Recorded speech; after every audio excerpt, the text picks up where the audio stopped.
Love. Some would say it took a backseat when the pandemic forced us apart. As a family-run and proudly Canadian-owned company, Charm Diamond Centers saw the need to bring us together with tales of love and created the Canadian Love Map podcast. Since then, we've shared hundreds of real, uplifting stories that prove love conquers all. So thank you for listening. We couldn't do it without you. And remember, love starts here. I always tell my kids they're my best medicine because they pull me out of that. Maybe in a sense, I'm one of the lucky ones because I've been given such a different perspective now where I do take time to recognize the beauty in such small things. Welcome back to the Canadian Love Map. I'm Nancy Regan. I simply cannot express in words how moved I was by the following conversation. Today's love story belongs to Heidi, who you may know as the recipient of Alicia McCarville's charming surprise. Until May of this year, Heidi was living an idyllic life with her husband and 4 young, beautiful children on an Ontario dairy farm. Then, while the rest of the world was focused on the pandemic, Heidi received a diagnosis that trumped COVID. So where did she go from there? She took love to a whole new level. Heidi, welcome to the Canadian Love Map. I'm so excited to talk to you today. Thank you for having me. You know, our podcast is all about love, different kinds of love. And I want to start with you by addressing what love means to you right now. Oh my goodness. That's a big question, but I would say I'm seeing love more so in action than I am in words, which, I mean, we're a household where we tell our children that we love them all the time. And my husband and I are no strangers to reminding each other how much we love each other. But I would just say that our community is just surrounding us with love, you know, by bringing meals, by sending mail. You know, such an old-fashioned gesture, but it's just such a blessing when you're having a hard day and you get to open up a card that has encouraging words. I mean, even just what Charm has done for us, right?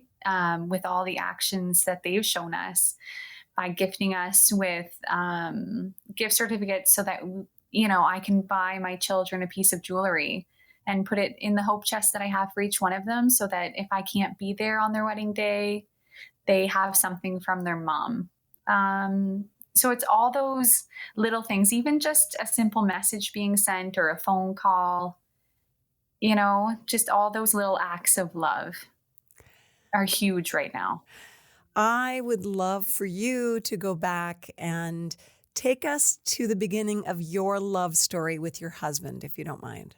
Oh yeah. So I'm obviously a big fan. He's just such a gentleman, which can be hard to find. So we go back to high school. He's 3 years older. So he was just leaving high school when I was entering into high school. But I always thought he was like, you know, the coolest dude. And then years later in university, I had like taken a leap of faith and I called him and asked him if he could come to a wedding with me. Well, this was like before Facebook. So I didn't have like a relationship status to go by. And he was dating someone. Yeah. So he was dating someone and I was like, oh my goodness, I'm so sorry, you know, and he was pretty good about it. But I think I planted a bug, he said, in his ear because when, you know, years later when they broke up, he came over to our house. I mean, it's small town. So Buck and Does, I'm not sure if they're a thing in Halifax or out east. Mm-hmm. But they're pretty much like a party to celebrate the couple that's about to be married, right. And you raise money for them. Got it. So he came to our home farm where I lived with my family to sell us Buck and Doe tickets, but I wasn't there.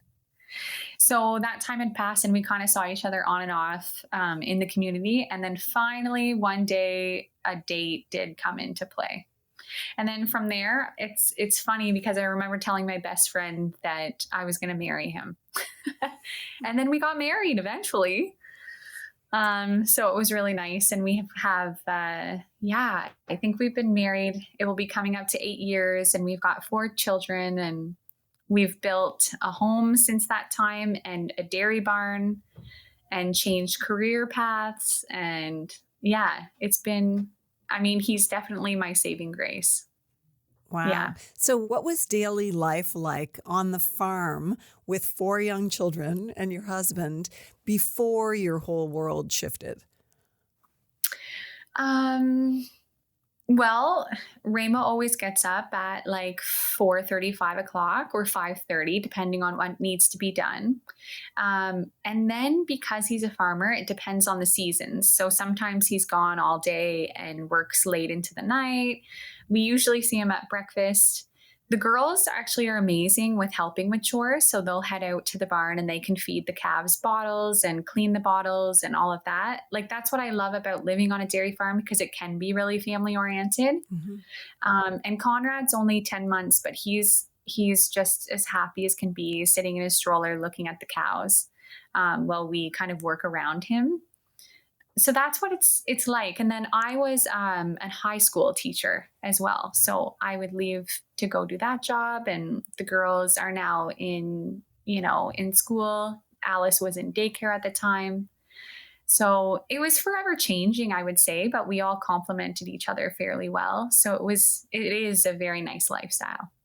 Yeah. It seems to me that cows are a very peaceful, calming kind of animal to be around. Is that right or wrong? No, I think you're so right. And we live on an organic dairy farm, so our cows, it's so nice to see in the morning. They'll walk out to the field and they'll graze, and then when they come in, a lot of them have personality. So some will come right up to you and nudge you and not realize how big they are sometimes. But yeah, they can be very friendly, and I've always said they're extremely therapeutic. Hmm. You hear about therapy horses, but you don't really hear about cows. But as soon as you mentioned your son in his stroller being so content to just sit there, I thought about the energy of cows is pretty Mhm. relaxing in a way. It is. And I even find it so comforting on my hard days where I know that movement is still important for my body. So if I just walk out to the barn and walk through the alley and just see them, it just makes me, I don't know, it just lifts my spirits a little bit. Heidi, I would love for you to tell us about the moment when your daily life changed because of your diagnosis. If you don't mind, tell me as much as you feel comfortable sharing. Only Oh, for that. sure. Um, so at the end of April in 2021, I got a phone call on a Sunday afternoon from my family doctor, and I knew right away that that wasn't normal. And my kids at the time they had set up a store and they were making cookies out of Play-Doh, and so we were having like a nice low key time as a family. And then I got the phone call to say that that the mass in my breast they found to be breast cancer. And I kind of knew something was up. So I should rewind a minute here. So Hmm. in 2019, I had Alice, and she's our third daughter. Um, and at that time, I also had a biopsy done on a breast lump. And it came back as lactation related at the time I was breastfeeding. Hmm. So this time around, I was breastfeeding Conrad, and I really assumed that it was lactation related, or that it would be. But when I did go in for my biopsy, they biopsied a lymph node that they had found was swollen. And so that kind of tipped me off that, maybe this could be more. And so when I got the phone call, I was surprised. And then there was a part of me that was not as surprised. And then from there, it was just doing all the tests. So MRIs and CT scans and blood work and all of it, and mammograms and what have you, and just waiting for all of the test results to come through. I had like the most amazing nurse navigator who would walk me through all the reports. Adriana, and she honestly was a godsend because she would answer questions at like 9:30 at night. Or she said, like, if you can't sleep and you have a question at 1 o'clock, you text me and I will answer, or I can call anytime. So that was such a blessing. Um, and so, as time went on, I learned that I was triple negative from some of the tests. That's just where breast cancer is normally fed by 3 different hormones. Sometimes it can be fed by more than one. Mm-hmm. And they have a lot of research on that type of breast cancer. Triple negative is where they don't know what's actually feeding your cancer because you're negative on all 3 hormones. So they just don't have as much research or treatment options for triple negative breast cancer. And then I learned as time went on that I was stage 3. And then I went to an appointment, actually a mammogram, and they got results back from an MRI at the time in London. And they had told me that they think my cancer had spread to my bones. So at that point in time, I mean, they're not letting anybody in with you, right? Because of the pandemic. Mm-hmm. So I was by myself, and all I could think of was, oh my goodness, I'm stage 4 and I have 4 children. Like, how am I going to do this? And I was just devastated. And so I went out to the car, and thank goodness for moms, because my mom was the one that drove me down. My husband would have, but at the time we didn't think we were going to get results right away. So I just thought, it's totally fine. You get your work done, and then we can all have like dinner as a family.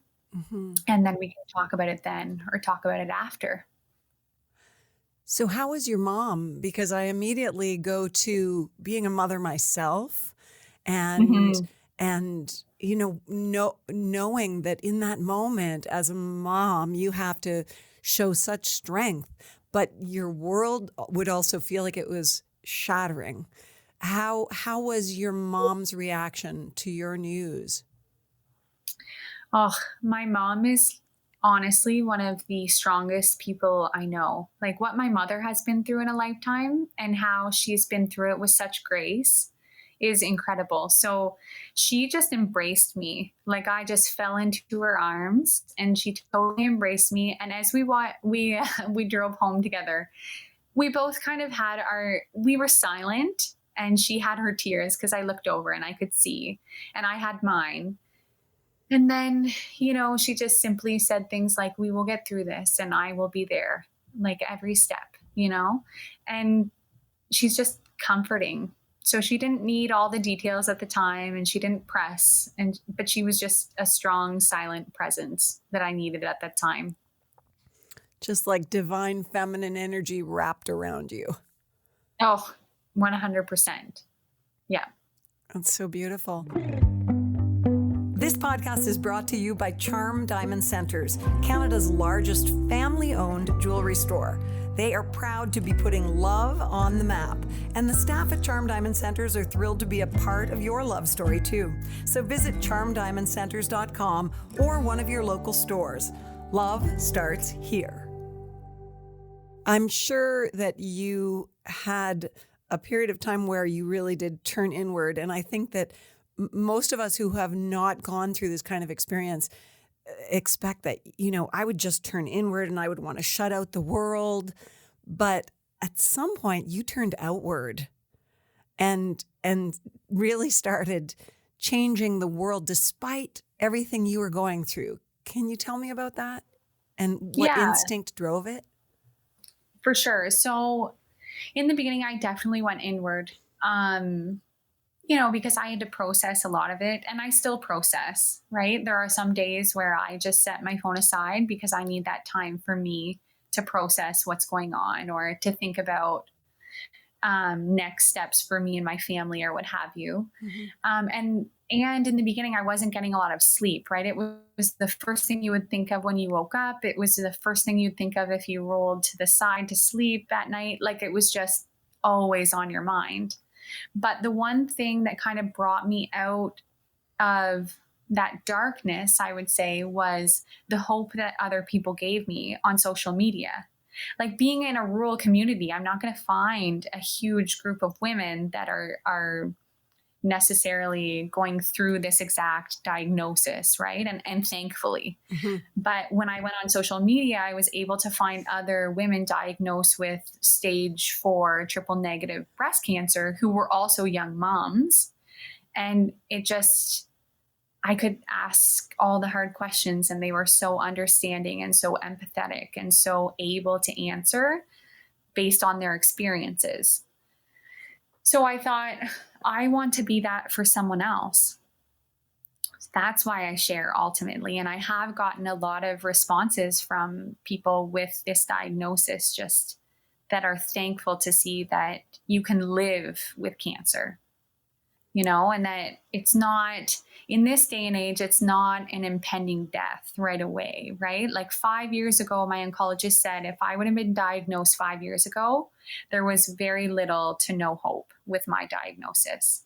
He said 5 years later, he has more hope. So that means something. Yes, and the other powerful. pieces now, and the other pieces, now that I have people following along with my story, I also want to do good in the world in the fact that we don't have a lot of research for my diagnosis. There are very limited treatment options. So once I'm done with the treatments that I'm able to access, I have no other options, right? Mm-hmm. And we obviously don't have a cure. So I just want people to be aware of their bodies and to be proactive. And if people want to come along with me to add some funds so that we can get more cure, or to potentially one day have a cure or to have more treatment options. Like, I just dream of a world where my girls are at higher risk. And even Conrad, men get this diagnosis too, just at a much smaller rate. Mm-hmm. But I dream of them not having to endure some of the hardship that other women have had to. So not only have you started conversing with people about this and found strength in other people, who are going through the same experience, but you've become a bit of an activist in terms of actually creating change. Let's talk about the booby box. Okay. Yeah. Well, I just thought, I don't like the idea of just asking for people's money. And I wanted to do something where I felt like they, I know people are happy to donate to a good cause, but I also know there's a lot of good causes out there that people are likely already donating to. Sure. So I wanted it to be a little more special, I guess, in the sense that I just had this idea of getting this box together with locally curated goods that women would hopefully love, So I focused on like high quality, good brands with very little scents, just because people can be so sensitive to fragrance these days and things like that. And it really all came together. Like, businesses were so easy to work with, and I've gotten a lot of good feedback, and so much so that I've had like many people asking for a second. So we're going to launch a second in January, ready for pickup or delivery on February 14th. So it's kind of like a Galentine's Day box. But the cool part is $50 from every box goes towards stage 4 metastatic breast cancer research, which there isn't a lot of funding for or research being done on the cell level. And it is being done on the cell level. So that's $10,000 that was raised the first box, or the first set of boxes. And I told my oncologist that my goal is 100,000, and that might not be always through a booby box. I've got some other ideas, but I told him the deal is he has to keep me alive so that I can raise $100,000. So we both had a good little chuckle over that. What a great goal. So the first round of booby boxes is sold out, because I know people listening are going to have the same instinct that I do right now. I'm in, like, sign me up. How can they watch for another opportunity like this? Okay, so I've definitely learned some things. Like last time, I don't know what I was thinking. My good friend Heather, I really have to mention her because she really helped me come up with some of the ideas. And we are like, let's launch it right at midnight on Metastatic Breast Cancer Awareness Day. Well, then later we thought, what are we doing? Like, we're both young moms. Who wants to be up at I don't even want to be up at midnight. And I'm invested. You know, so this time around it will not be like that. Last time also I only curated 200 boxes, and I did that because A, I didn't know if there would be interest. B, some of the things I had to purchase like outright because the suppliers weren't sure if it would be in on time. So here I'm sitting with like 200 Turkish towels. They're beautiful. And I was like, I might end up having to be like Oprah, where I'm like, you get a Turkish towel and you get a Turkish towel. You all get a Turkish towel, like, because if nobody buys the box, I've got all these Turkish towels. So I limited it to 200. So right now I'm just trying to see whether we keep it to 200 or if we up it a little bit. Okay, so should people watch your Instagram maybe? Is that the easiest way to follow this? Instagram by far at HEVD, because it's Heidi Elizabeth Van Dyke was my maiden name, but I'm just keeping it. I mean, I'm a schlumpf now, but that is my Instagram name, HEVD. Okay, that's fantastic. I can't help but wonder, so many people would look at your situation and think, how can she be so positive and out there doing things for other people and becoming an activist? I can't help but wonder how this kind of movement is feeding you. Oh, honestly, it's like next to my family and friends, it's everything to me because it is what keeps me going. I'm a goer and I loved being a high school teacher because I got to interact with people and it was just always changing and always challenging. So I definitely need that still, even though I know that I can't be in my physical workplace. And so this is it, Yeah, it does. It keeps me going. And when I do go to some of those dark places, I can be pulled out because I have other things going on that I have to tend to. Mm-hmm. Right. Which also, like, my family is great for that too. I always tell my kids they're my best medicine because they pull me out of that. Maybe in a sense, I'm one of the lucky ones because I've been given such a different perspective now where I do take time to recognize the beauty in such small things, and it's not always because I'm not a perfect human by any means. And I'm not always in this place of peace. I definitely have my anxious moments and my sad days even, right? But mm-hmm. I can recognize the beauty and intricacy of a falling snowflake. Or, sometimes I'm just so grateful I can wake up and make breakfast for my family. And so, like, the bubbling of butter in a frying pan, or just, I mentioned like holding your loved one's hands and just feeling, all of the wrinkles or the rough spots or whatever, and realizing like that's aging, which is beautiful, and it's hard work, which is great. And just all those things where I said one day, when I'm in a place and I'm not able, like I am now, I'm going to have to look to all the small things, like the comfort of a warm blanket or looking out my window and seeing the sunset.